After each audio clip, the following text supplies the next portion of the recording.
Good evening, everyone. Um, Forgive me, I tried to do my speech on my iPad. I had trouble loading it, so I'm using my phone here for my remarks. But it's an honor to be here with all of you. Thank you so much for the lovely introduction. Thank you so much for inviting me to join you this evening. I'm extremely honored to be here tonight. And very grateful for everyone who made this happen. So just a quick moment of gratitude and acknowledgement and maybe applause for the supporters of this brand new organization. Round of applause for each of you. For the board members who have already done so much and who have committed themselves to do even more. Round of applause for you. And most importantly, center.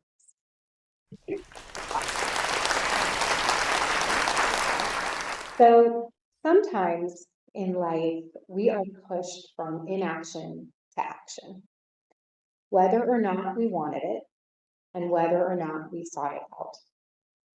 And in the case of this organization and the incredibly important advocacy that they've already done and will continue to do, it is all based on Turquoise and her life experience that is shared by some of us here around the room. And for others out there in the community who have not yet connected with this organization, but hopefully will soon reap the benefits of the work that is going to be done. And I'm just really personally grateful to you guys. You've chosen to channel your experience that you didn't want to begin with. Nobody wants. And you're taking it into action to benefit so many. So thank you for doing that. And I have to say, and I know my good colleague, Delegate Wim's bright new shining star here from Montgomery County, brand new to the General Assembly, he and I both know the incredible power of victim-centered advocacy. It's so crucial.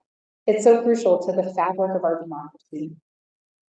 I'm a longtime advocate turned elected official, and I will tell you, we cannot do our job without the support of advocates and advocacy groups just like Just Stalking.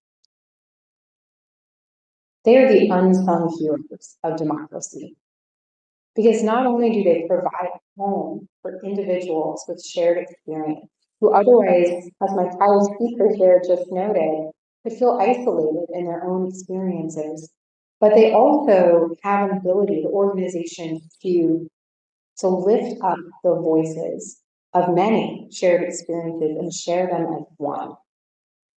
And I'll tell you, that is invaluable to policymakers. Our 90-day session in Annapolis is extremely short. We are pulled in so many directions, often competing so many critical issues facing our state, facing our communities here. And we have to be able to focus on each of them.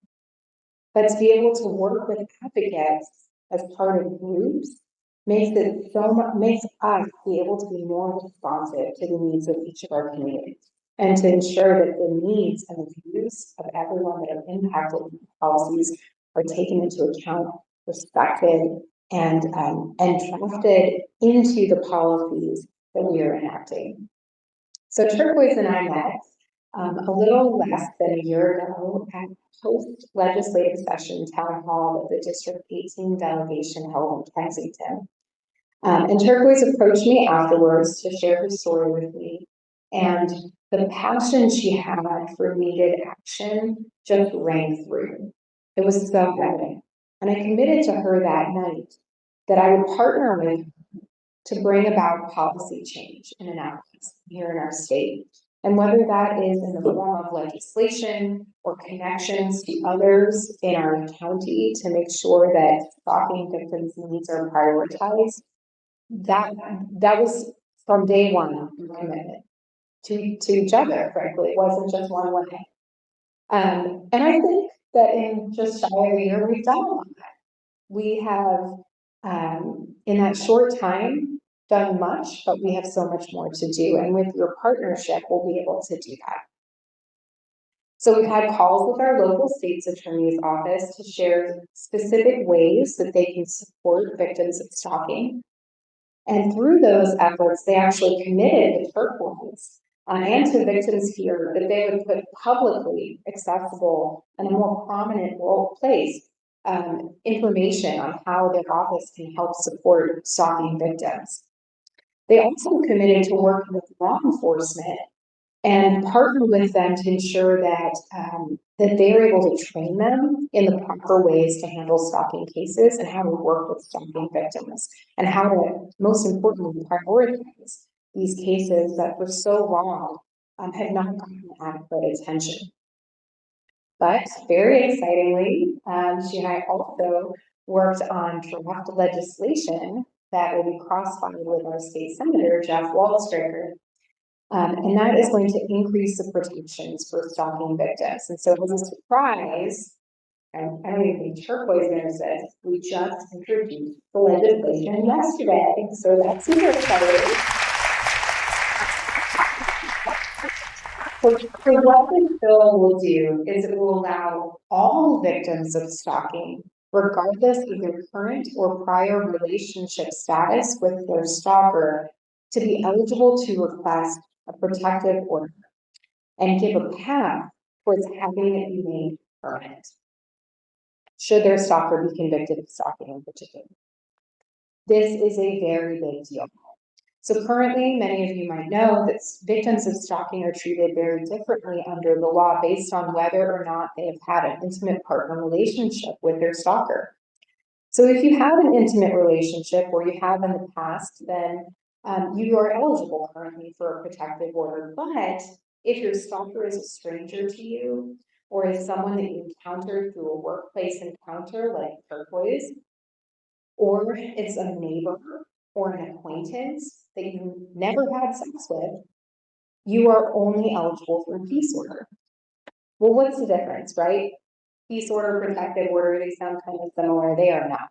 So peace orders are much shorter in duration. They only last for about 6 months. Protective orders can last up to 1 or even in some instances 2 years. This removes and shifts the burden off of victims to have to continually go to the court to request protection from their abuser. And just puts in place that stay away order that is so critical to protecting the peace of the individual that's being preyed upon. And so under peace orders, in addition, a judge cannot order the removal of firearms, even if they suspect that the stalker might potentially use one against their victim. The judge doesn't have authority under current law to do that under peace orders. But under a protective order, a judge would have that discretion. And finally, under peace orders, victims are never eligible. There's no path for peace orders to ever turn into permanent protective orders, even if your stalker has been stalking you for 16 years. But under this bill, that all changes. So this bill was crafted with victims in mind because it was drafted with victims. And isn't that how policy should be, right? That's how it should be. The next step, the process in our 90-day session, which we're already chipping away into, I think we're 10 days in already. So next up, we're going to have a hearing scheduled in the Judiciary Committee. The Senate will introduce their bill. There will be a hearing scheduled in the Judicial Proceedings Committee, so we have sister committees in each chamber. And if you are interested in supporting this bill and policies that we're trying to push to support victims, then please let me know. Please don't let me leave without getting my card. Please reach out to Turquoise. We can plug you into those advocacy efforts. We can make sure that your voice of why you support this bill is heard. So the most important way that you can do this is by sharing your story. Clearly, you're here because you have a connection to this issue. So you have a loved one who has been victimized by stalking. You yourself have been stalked. There are many of us who have been touched by this issue, and we wouldn't be here if we didn't. So if you care about victims and you care about supporting this bill, then let me know. Let Turquoise know, and we will plug you into these efforts. But once again, I just want to take a moment to thank everyone for being here tonight to support the launch of Just Stalking. This is so exciting. I'm so proud of you, Turquoise. I'm like almost in tears here. It's just so proud that you have taken your passion and your story and you're turning it into action. I'm very, very confident that you will and this organization will help so many victims. So thank you so much for the kind invitation to join. Congratulations on the launch of your organization, and I am committed to working with you all along the way. So thank you.